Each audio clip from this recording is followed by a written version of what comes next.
അസ്സലാമു അലൈക്കും. കഴിഞ്ഞ ക്ലാസ്സിൽ നമ്മൾ നെക്സലൈറ്റ് മൂവ്മെൻറ്റിനെ കുറിച്ച് പറഞ്ഞു. Today we are going to discuss about the Gujarat and Bihar movements. അതിനെക്കുറിച്ചാണ് പറയാൻ പോകുന്നത്. ഓക്കെ, അപ്പോൾ ഗുജറാത്തിലും ബീഹാറിലും ഉണ്ടായ കോൺഗ്രസ് ഗവൺമെൻറ്റിനെതിരെ നടന്ന സമരത്തെ പറ്റിയിട്ട്. The Congress ruled state Gujarat and Bihar witnessed a strong student agitation against inflation. അപ്പം നാണയപ്പെരുപ്പത്തിനൊക്കെ എതിരെ എന്ത് ചെയ്തു? സ്റ്റുഡൻസിൻ്റെ നേതൃത്വത്തിൽ ഭയങ്കര സമരമുറകൾ ഈ സംസ്ഥാനങ്ങളിലൊക്കെ ഉണ്ടായി. All the opposition parties join the agitation which became wide spread. President rule was imposed on the state. അപ്പം എന്ത് ചെയ്തു? എല്ലാ ഒപ്പോസിഷൻ പാർട്ടീസും, അതായത് കോൺഗ്രസ്സിനെതിരെ എല്ലാ പ്രതിപക്ഷ പാർട്ടികളും കൂടെ ഒന്നിച്ചിട്ട് സമരം വളരെ ശക്തമാക്കി. പ്രസിഡന്റ് ഭരണം വരെ സംസ്ഥാനത്ത് എന്ത് ചെയ്തു? ഏർപ്പെടുത്തേണ്ടി വന്നു. The popular demand was four fresh election.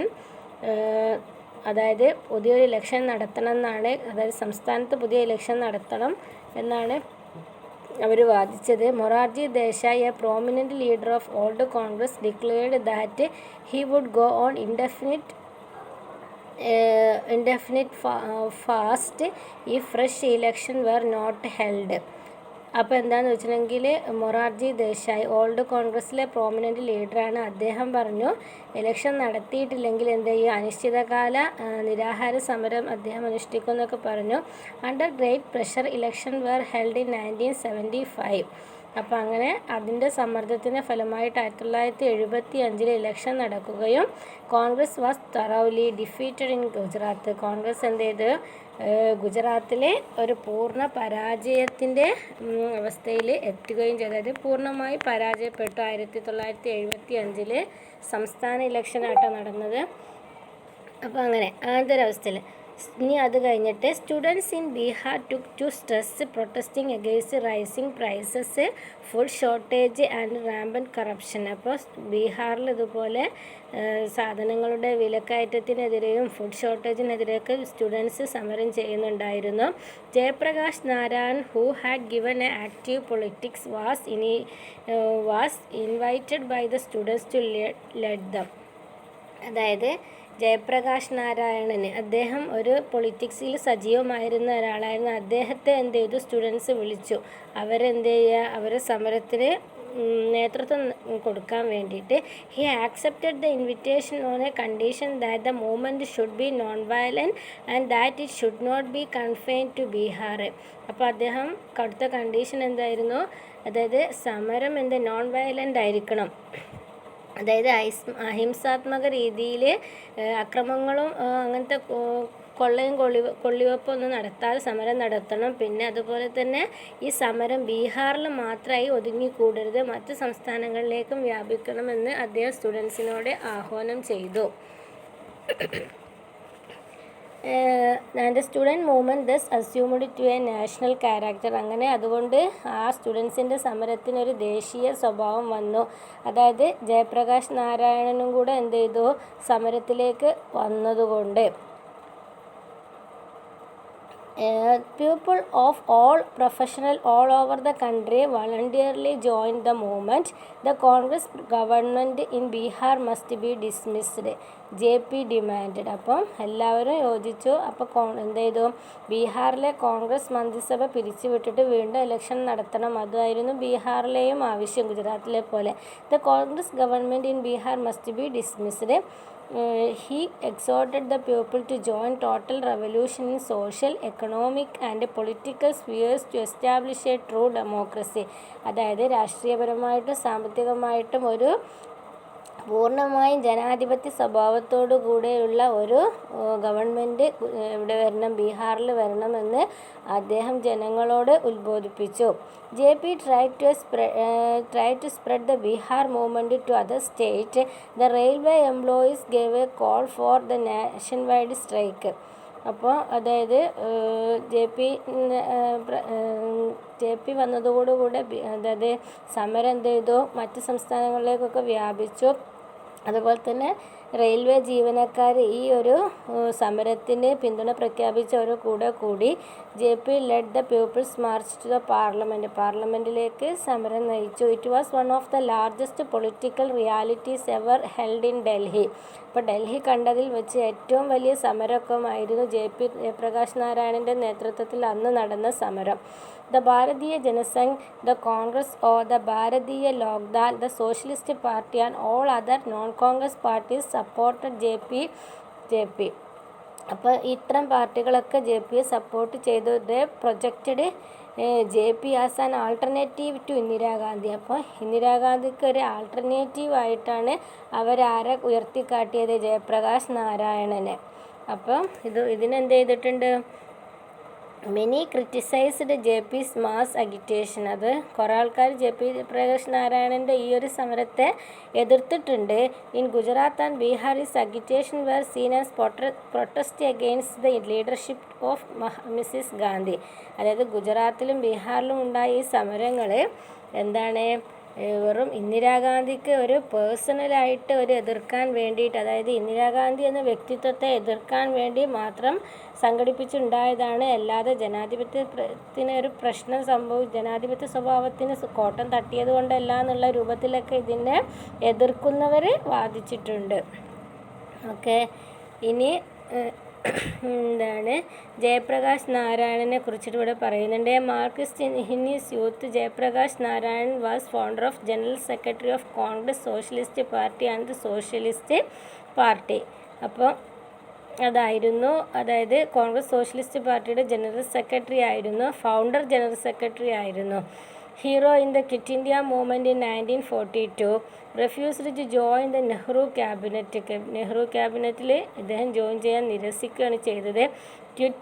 Quit active politics in 1955, അതായത് സജീവ രാഷ്ട്രീയത്തിൽ നിന്ന് അദ്ദേഹം 1955 ഒഴിവാകുകയും ചെയ്തത്. അതിൽ നിന്ന് പിന്മാറി. became a ഗാന്ധിയൻ തത്വങ്ങൾ അധിഷ്ഠിതമായിട്ടുള്ള ഒരു ജീവിതമാണ് അദ്ദേഹം പിന്നീട് നയിച്ചത്. Got involve in Bhoodan movement, ഭൂദാന ആചാര്യ വിനോബാവയുടെ ഭൂദാന പ്രസ്ഥാനവുമായിട്ടൊക്കെ അദ്ദേഹം ഇൻവോൾവ് ചെയ്ത് പ്രവർത്തിച്ചിട്ടുണ്ട്. Held negotiation with Naga rebels, അതായത് നാഗ റിബൽസ് എന്ന് പറഞ്ഞാൽ ഒരു വിഭാഗം, നാഗ റിബൽസ്, ആ വിഭാഗവുമായിട്ട് ചർച്ചകൾക്കൊക്കെ നേതൃത്വം കൊടുക്കാൻ ജയപ്രകാശ് നാരായണൻ മുന്നിട്ടിറങ്ങിയിരുന്നു. ടുക്ക് പീസ് ഇനീഷ്യേറ്റീവ് ഇൻ കാശ്മീരിൽ സമാധാനം പുനഃസ്ഥാപിക്കാൻ വേണ്ടി ശ്രമിച്ചിരുന്നു. ഓക്കെ, ലെഡ് ദ ബീഹാർ മൂവ്മെൻറ്റുമായി സഹകരിച്ചിരുന്നു, നമ്മൾ പറഞ്ഞല്ലോ. Symbol of opposition during emergency, അതായത് അടിയന്തരാവസ്ഥ കാലത്ത് പ്രതിപക്ഷത്തിൻ്റെ ഒരു സിമ്പലായിട്ട്, ഒരു പ്രതീകമായിട്ട് നിലനിന്നിരുന്നത് ആരായിരുന്നു? ജയപ്രകാശ് നാരായണനായിരുന്നു. Driving force behind the Janata party formulation, Janata party ഉണ്ടാക്കുന്നതിലെ ഡ്രൈവിംഗ് ഫോഴ്സ്, പ്രധാന ശക്തിയായി വർത്തിച്ചത് ആരായിരുന്നു? ജയപ്രകാശ് നാരായണൻ.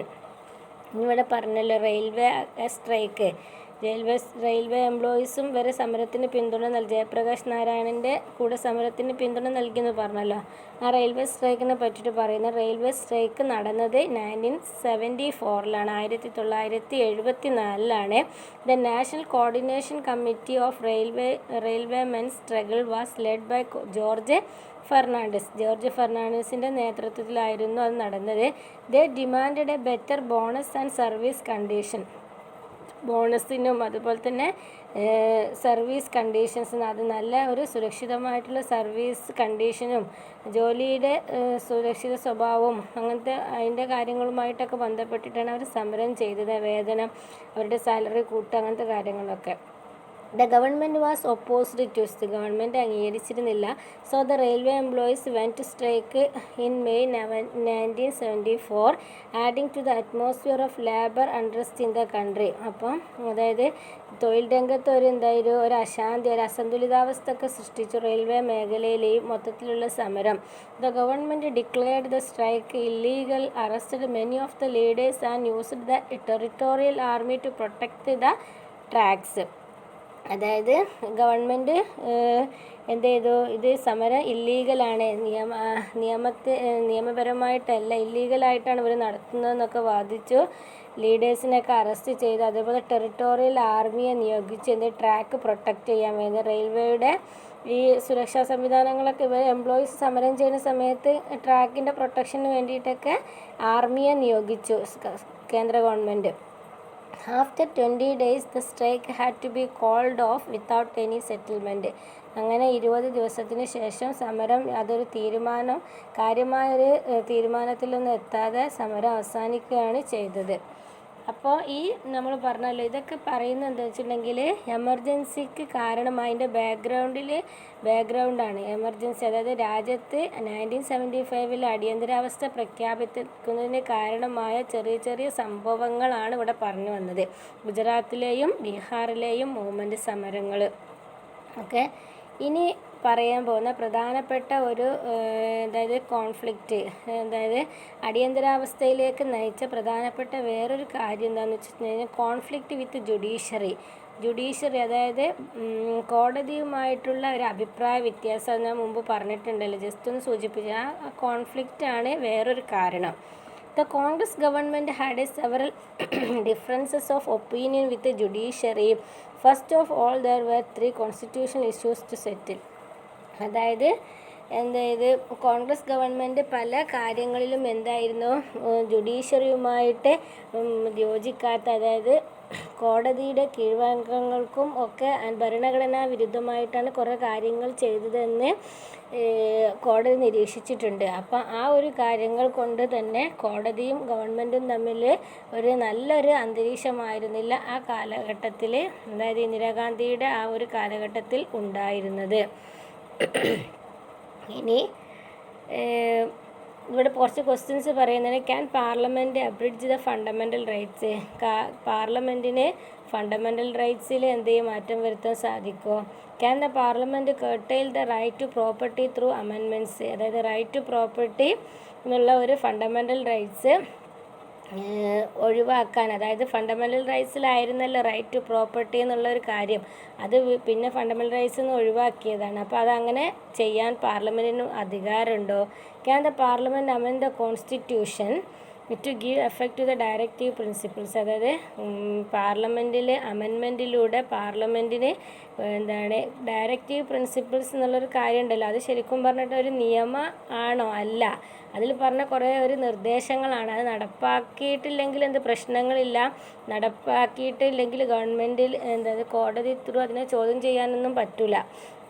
അപ്പോൾ ഇത് അങ്ങനെ ചെയ്യാൻ, അതായത് ഒരു നിയമമാക്കാൻ പാർലമെൻറ്റിന് അധികാരമുണ്ടോ? അങ്ങനത്തെ കുറച്ച് ചോദ്യങ്ങളാണ് ഇവിടെ ചോദിക്കുന്നത്. അതിൻ്റെയൊക്കെ ആൻസർ എന്താണ് നമുക്കറിയാം, നോ എന്നുള്ളൊരു ആൻസറാണ്. പക്ഷേ ഇതിനൊക്കെ മറിഞ്ഞു കടന്നുകൊണ്ട് ഇന്ദിരാഗാന്ധി ഗവൺമെൻറ് ഈ കാര്യങ്ങളിലൊക്കെ മാറ്റം വരുത്താൻ ചില ശ്രമങ്ങൾ അക്കാലഘട്ടത്തിൽ നടത്തിയിരുന്നു. ഇതാണ് ഇവരെ conflict between the judiciary and the government എന്നുള്ളത് കൊണ്ട് അർത്ഥമാക്കുന്നത്. അതിലേക്ക് പറയുന്ന ചില കാര്യങ്ങളുണ്ട്. അതായത് കേശവാനന്ദ ഭാരതി കേസ് എന്ന് പറയുന്നുണ്ട്. ഓക്കെ, അപ്പോൾ കേശവാനന്ദ ഭാരതി കേസ് നിങ്ങൾ കേട്ടിട്ടുണ്ടാവും.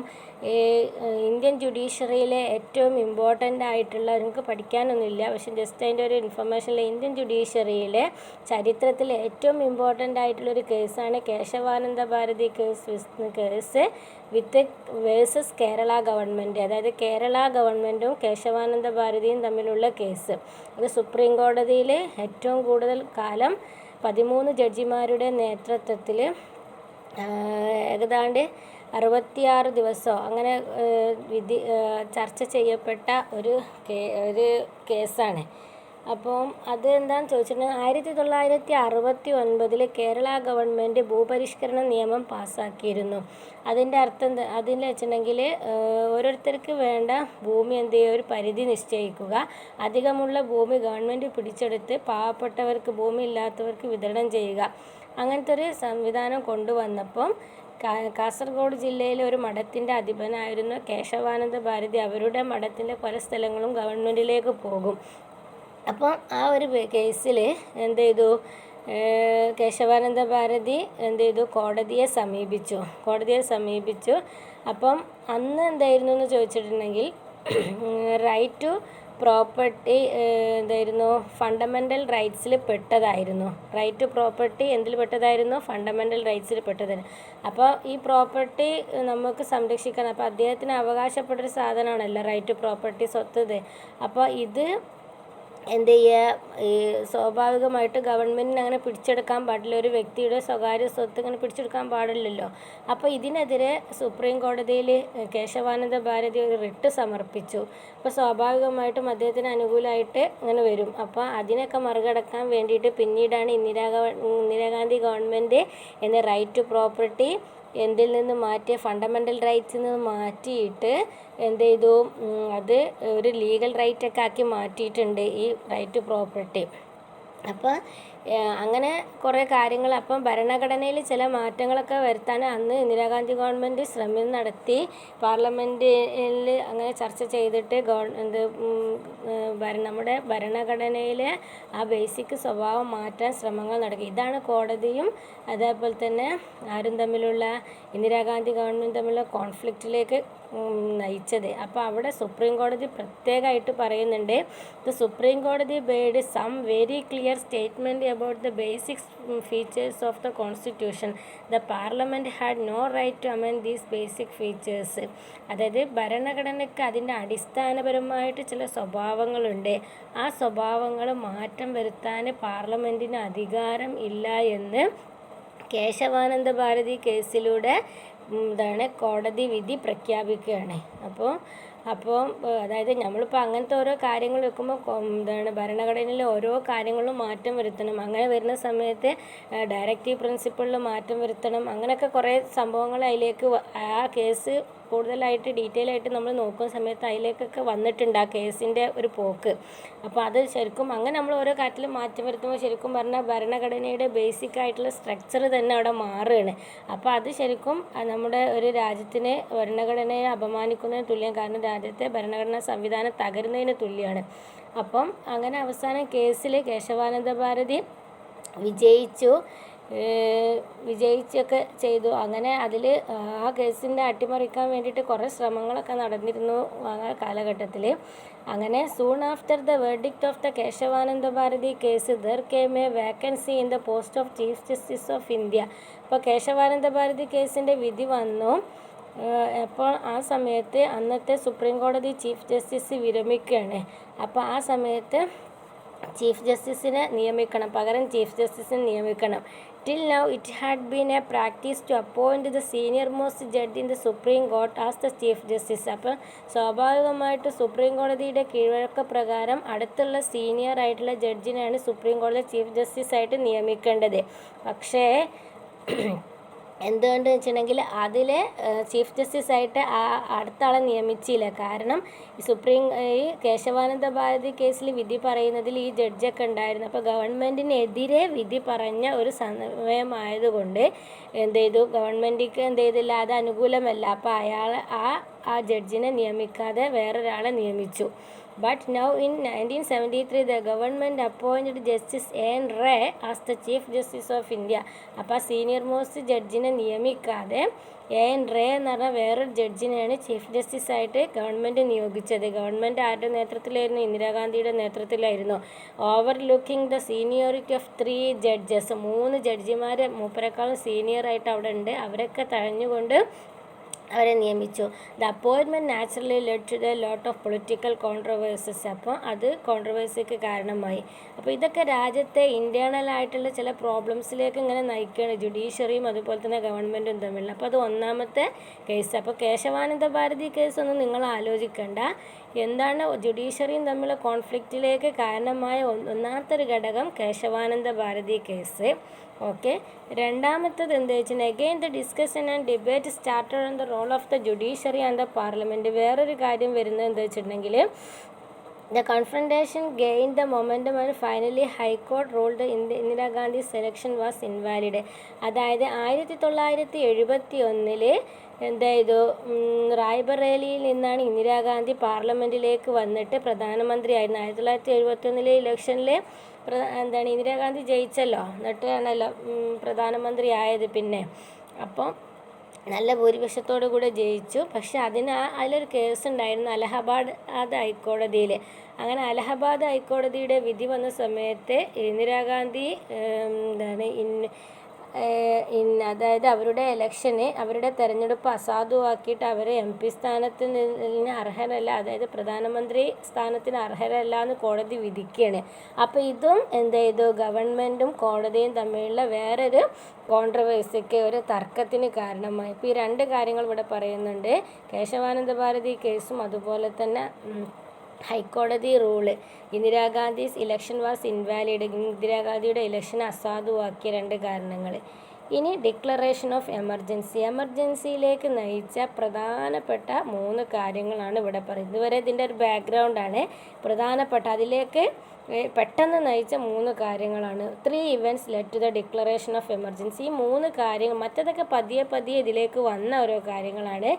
ഇനി വരുന്ന ഈ 3 കാര്യങ്ങൾ എന്താണ്? എമർജൻസി ഇതിന് ഈ ദിവസങ്ങൾക്ക് ശേഷം പെട്ടെന്ന് എമർജൻസി ഡിക്ലെയർ ചെയ്യുകയാണ് ചെയ്യുന്നത്. ഒന്നാമത്തെ എന്താണെന്ന് വെച്ചത് ജഡ്ജ്മെൻറ്റ് ബൈ ദ അലഹബാദ് ഹൈക്കോടതിയുടെ judgement. Second one is the result of Gujarat election. രണ്ടാമത്തേത് ഗുജറാത്ത് ഇലക്ഷൻ്റെ result. And third one the formation of united front by the opposition parties and the revolt that followed. അതായത് opposition പാർട്ടീസൊക്കെ കൂടി ചേർന്ന് കണ്ട് യുണൈറ്റഡ് ഫ്രണ്ട് എന്ന ഒരു ഗ്രൂപ്പ് അല്ലെങ്കിൽ ഒരു രാഷ്ട്രീയ സംഘടന ഫോം ചെയ്യുകയും അവരുടെ നേതൃത്വത്തിൽ പല സമരമുറകളും രാജ്യത്തുണ്ടായി. അപ്പോൾ ഇത് 3മാണ് രാജ്യത്തെ 1975 എമർജൻസി ഡിക്ലറേഷനിലേക്ക് പെട്ടെന്ന് ഗവൺമെൻറ്റിനെ മാറ്റാൻ കാരണമാക്കിയ ഘടകങ്ങൾ. അപ്പം ഇനി അലഹബാദ് ഹൈക്കോർട്ട് റൂളിംഗ് ഒന്ന് നോക്കാം. Justice Jagmohan Lal Sinha of Allahabad High Court declared Indira Gandhi's election to the Lok Sabha invalid. She was barred from the contesting election for 6 years. അപ്പോൾ ജസ്റ്റിസ് ജഗ്മോഹൻ ലാൽ സിംഗ് ആണ് അന്ന് അലഹബാദ് ഹൈക്കോടതിയിലെ ജഡ്ജി. അത് വിധിച്ചത് ഇന്ദിരാഗാന്ധിയുടെ ഇലക്ഷൻ ഇൻവാലിഡാണ്. അതുപോലെ തന്നെ അടുത്ത 6 വർഷത്തേക്ക് ഇലക്ഷനിൽ മത്സരിക്കാൻ പാടില്ല, അങ്ങനെ ഒരു വിധി ഹൈക്കോടതി പുറപ്പെടുവിക്കുകയാണ്. It was on 12th June 1975 the declaration came in wake of an election petition Raj Narayanan, a socialist leader, filed. He had contested the election in 1971. He said that Indira Gandhi had used the government machinery and the government servants in her election campaign. The court ruling made her no more as MP, so she could not be the Prime Minister of the country unless once again elected within 6 months. അപ്പോൾ അതാണ് അതിൻ്റെ കാരണം. അതായത് 1975 ജൂണിൽ the declaration came in to wake of election petition. അതായത് ഒരു ഇലക്ഷനോട് ബന്ധപ്പെട്ടുള്ള ഒരു ഹർജി അലഹബാദ് ഹൈക്കോടതിയിൽ സമർപ്പിക്കുകയാണ്. രാജ് നാരായണൻ എന്ന സോഷ്യലിസ്റ്റ് ലീഡർ. ഇദ്ദേഹമായിരുന്നു ഇന്ദിരാഗാന്ധിക്കെതിരെ റായ്ബറേലി മണ്ഡലത്തിൽ, ഉത്തർപ്രദേശിലെ റായ്ബറേലി മണ്ഡലത്തിൽ മത്സരിച്ചിരുന്ന വ്യക്തി രാജനാരായണനായിരുന്നു. അദ്ദേഹം സോഷ്യലിസ്റ്റ് ലീഡറായിരുന്നു. അപ്പോൾ അദ്ദേഹം പറയുന്നത് എന്താണെന്ന് വെച്ചിട്ടുണ്ടെങ്കിൽ ഇന്ദിരാഗാന്ധി തൻ്റെ ഇലക്ഷൻ ക്യാമ്പയിന് ഗവൺമെൻറ് മെഷീനറി, അതായത് അദ്ദേഹത്തിൻ്റെ ഗവൺമെൻറ്റിലെ പല ഉദ്യോഗസ്ഥന്മാരെ ഇലക്ഷൻ ക്യാമ്പയിന് വേണ്ടിയിട്ട് അവർ ഉപയോഗിച്ചിരുന്നു. അതായത് പ്രൈവറ്റ് സെക്രട്ടറി, അതുപോലെ തന്നെ പല വകുപ്പുകളിരിക്കുന്ന ഗവൺമെൻറ് ഉദ്യോഗസ്ഥന്മാർ ഒരിക്കലും ഇലക്ഷൻ ക്യാമ്പയിനിൽ, ഒരു രാഷ്ട്രീയ പാർട്ടിയുടെ ഇലക്ഷൻ ക്യാമ്പയിനിൽ പങ്കെടുത്തിട്ട് അങ്ങനെ ആവാൻ പാടില്ലല്ലോ പരസ്യമായിട്ട്. അപ്പോൾ ഗവൺമെൻറ്റിൽ തന്നെ യൂട്ടിലൈസ് ചെയ്തിട്ട് അവരെ ഇലക്ഷൻ ക്യാമ്പയിനിലൊന്നും പങ്കെടുക്കാൻ പാടില്ല. അപ്പോൾ ഇതൊക്കെ ഭരണഘടനാ വിരുദ്ധമാണ്. അപ്പോൾ ഭരണഘടനാ വിരുദ്ധമായിട്ട് ഗവൺമെൻറ്റിൻ്റെ മെഷീനറീസും ഇതൊക്കെ യൂസ് ചെയ്തിട്ട്, ഗവൺമെൻറ്റിൻ്റെ സർവൻസിനൊക്കെ യൂസ് ചെയ്തിട്ട് ഇലക്ഷൻ ക്യാമ്പയിൻ നടത്തി ആണ് വിജയിച്ചിട്ടുള്ളതെന്ന് പറഞ്ഞു. അപ്പോൾ അത് ഭരണഘടനാ വിരുദ്ധമായതുകൊണ്ട് അത് നിരീക്ഷിച്ചിട്ടാണ് കോടതി പറഞ്ഞത്, MP ആവാൻ അവർക്ക് യോഗ്യതയില്ല, അതുകൊണ്ട് അവർക്ക് പ്രൈം മിനിസ്റ്റർ ആവാനും യോഗ്യതയില്ല.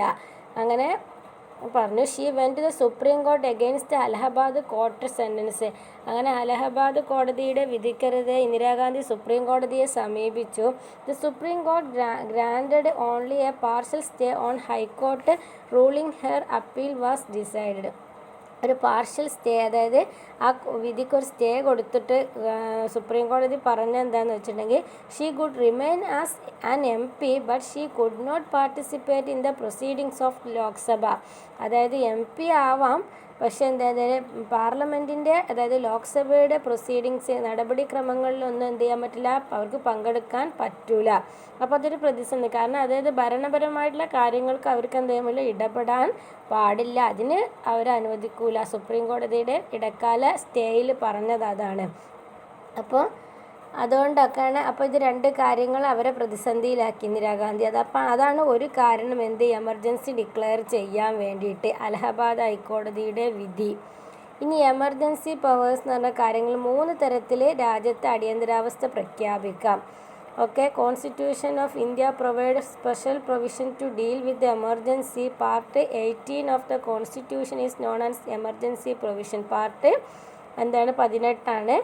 അതുപോലെ തന്നെ ആർട്ടിക്കിൾ ഏതാണ് 352 മുതൽ 360 വരെയുള്ളത് ഇതിനെ പറ്റിയിട്ട് പറയുന്നതാണ്. അതായത് 3 ടൈപ്സ് ഓഫ് എമർജൻസി ഉണ്ട്. 3 തരത്തിലുള്ള അടിയന്തരാവസ്ഥ രാജ്യത്ത് പ്രഖ്യാപിക്കും. ഒന്നാമത്തത് emergency caused by war or external aggression or armed റിബൽഷൻ.